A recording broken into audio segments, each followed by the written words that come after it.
প্রিয় প্রত্যাশী বন্ধুরা, আশা করছি সবাই ভালো এবং সুস্থ আছেন। তো আজকে আবার হাজির হলাম বাংলাদেশের ব্যুরো যে এনজিও আছে, ব্যুরো বাংলাদেশ এনজিও।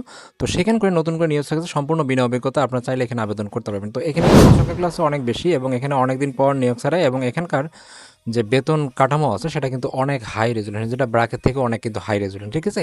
আর এখানে টেকাটা কিন্তু খুবই টাফ। তো আপনারা আসলে সেভাবে আবেদন করবেন, এবং এখানে আবেদনের যে প্রসেসটা আছে সেটা অবশ্যই আপনাকে চিন্তা ভাবনা করতে হবে, আবেদন করতে হবে।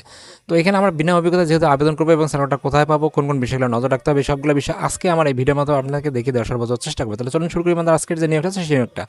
আমি বর্তমান অবস্থান করতেছিল বাংলাদেশ ব্যুরো যে এনজিও আছে, অর্থাৎ ব্যুরো বাংলাদেশ এনজিও যে অফিসিয়াল ওয়েবসাইট আছে সেখান থেকে আসার পর আমরা জাস্ট কী করবো, আমরা জাস্ট ক্যারিয়ার ক্লিক করবো। ক্যারিয়ার ক্লিক করে আমরা সম্পূর্ণ নিয়োগটা তার সার্কুলারটা দেখতে পারবো।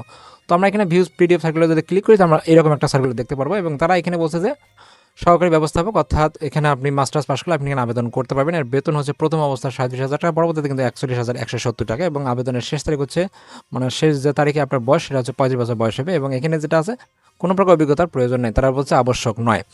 যেটা আছে সহকারী, তারপরে দ্বিতীয় যে পত্র আছে সহকারী শাখা হিসাব রক্ষক, আর একটা ছিল ম্যানেজার, এটা হচ্ছে সহকারী ম্যানেজার, এটা হচ্ছে হিসাব রক্ষক সহকারী। তো এখানে আপনি স্নাতকোত্তর অর্থাৎ ডিগ্রি মানে মাস্টার্স পাস করলে আপনি এখানে আবেদন করতে পারবেন। তো এখানে যে বিষয়টা আছে, তারা এখানে পয়েন্টের কথা ভাগ করেছে দুইটাতে।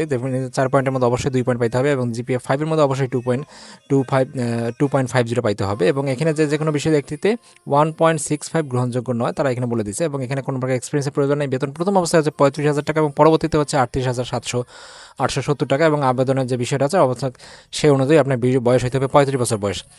আমাদের যেটা আছে সহকারী কর্মসূচি সংগঠক, যেটাকে আমরা লোন অফিসার বা ফিল্ড অফিসার যেটাই বলে থাকি না কেন, এখানে আপনি ডিগ্রি অথবা অনার্স পাস করলে আপনি এখানে আবেদন করতে পারবেন। এবং এখানে যে সকল পরীক্ষার ক্ষেত্রে দ্বিতীয় শ্রেণী আপনি থাকলে এখানে আবেদন করতে পারবেন। পয়েন্ট হচ্ছে আপনাদের হলো 4 পয়েন্টের মধ্যে 2 পয়েন্ট, এবং 5 পয়েন্টের মধ্যে অবশ্যই 2.50 পাইতে হবে। এবং এখানে তারা বলছে যে এক্সপিরিয়েন্সের কোনো প্রয়োজন নাই। বেতন প্রথম অবস্থায় আপনি ঢুকে পাবেন 30,000 টাকা, এবং পরবর্তীতে পাবেন হলো আপনি 35,075 টাকা, এবং বয়স সর্বোচ্চ আপনার 35 বছর পর্যন্ত হইতে হবে। এবং এখানে যে বিষয়টা আছে, বাংলাদেশের যে কোনো স্থানে যে প্রার্থীগণে আবেদন করতে পারবেন, কোনো জেলাতে সমস্যা নাই।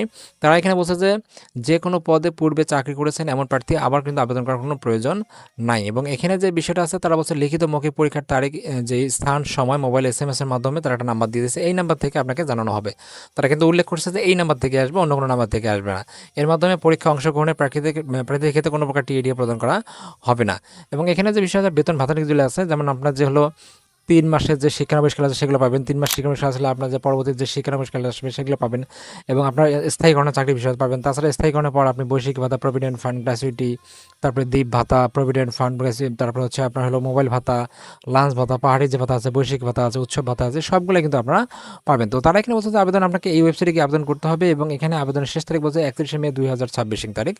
এবং এখানে আবেদনের যে বিষয়টা সেটা আমরা এখন লক্ষ্য করতেছি, সেটা হচ্ছে যে আমরা এই ওয়েবসাইটে আসার পর আমরা যদি কোনো একটা অপশনে ক্লিক করি, অর্থাৎ আমি যে কোনো একটা পোস্টে ক্লিক করি, তো এখানে আরও অনেকগুলো সার্কুলার আছে, যেমন প্লাম্বার আছে, সেগুলো আমরা দেখলাম, পরবর্তীতে দেখবো। তো আমি যদি আসলে এখানে আসার পর কী করি, যে আমি দেখা গেলো যে আপনার শাখা ব্যবস্থাপক পদে ক্লিক করি, অর্থাৎ আমি যদি এইটাতে ক্লিক করি যে আমি এখানে আবেদন করতে চাই, তো আমাদের একটা বিডি জবসের অ্যাকাউন্টে নিয়ে আসবে। তো এখানে যে বিষয়টা আছে, অবশ্যই বিডি জবসের যে অ্যাকাউন্ট আছে সেটা কিন্তু আপনাকে 100% প্রোফাইল শো করাইতে হবে। এবং এখানে যেটা আছে, অবশ্যই আপনাকে এখানে এক্সপিরিয়েন্স উল্লেখ করবেন, এবং এক্সপিরিয়েন্সের মধ্যে অবশ্যই জব রেসপন্সিবিলিটিস দিতে হবে। তারপর হচ্ছে যেটা আছে রেফারেন্স দিতে হবে, এবং রেফারেন্স 100% ক্লিয়ারলি দেবেন, তাহলে আপনার টাকার সম্ভাবনা বেশি আছে। তো আমরা কিছুদিন আগে কয়েকটা ব্রাকের আবেদন করছিলাম, তাতে কিন্তু জব অলরেডি হয়ে গেছে। তো এখানে যে বিষয়টা আছে সেটা হচ্ছে যে আমরা আবেদন কীভাবে করবো, জাস্ট আমরা কী করবো, এখানে আসার পর আমরা যে পোস্টটাতে আবেদন করতে চাই আমরা সেই পোস্টটাতে আবেদন করবো। কীভাবে, আমরা জাস্ট এখানে কী করবো, এটা হচ্ছে পদের নাম, এবং নিচে অনলাইন অ্যাপ্লাই লেখা আছে, আমরা যে কোনো একটাতে ক্লিক করতে পারবো। তো যাদের অ্যাকাউন্ট আছে তারা কিন্তু এখানে আবেদন করতে পারবে। তো এখানে আসার পর জাস্ট আমরা অনলাইন অ্যাপ্লাই ক্লিক করবো। ক্লিক করার পর আমাদের এক্সপেক্টেড যে স্যালারি আছে সেখানে আমরা ক্লিক করবো, যে আসলে আমরা কীভাবে আসলে আবেদন দিতে। তো এখানে আসার পর আমরা জাস্ট যদি মনে করেন যে 37,000 টাকা দিয়ে দিলাম, অথবা আমার যে পূর্বে যে ব্যালেন্স আছে, বা আমার যে চাকরির যে প্রেজেন্ট স্যালারি আছে সেটা যদি আমি মনে করেন 31,000 টাকা দিয়ে থাকি, এবং পরবর্তীতে যদি আমি এক্সপেক্টেড স্যালারি যদি আমি এখানে 37,000 টাকা দিই, দেওয়ার পর আমি জাস্ট এখানে যদি ক্লিক করি, যে এবং ক্লিক করার পরে অ্যাপ্লাই নাম্বারটা ক্লিক করি, তাহলে কিন্তু আমাদের আবেদনে যেটা আছে সে কিন্তু কনভার্সেশনের সাথে আমার আবেদন কমপ্লিট।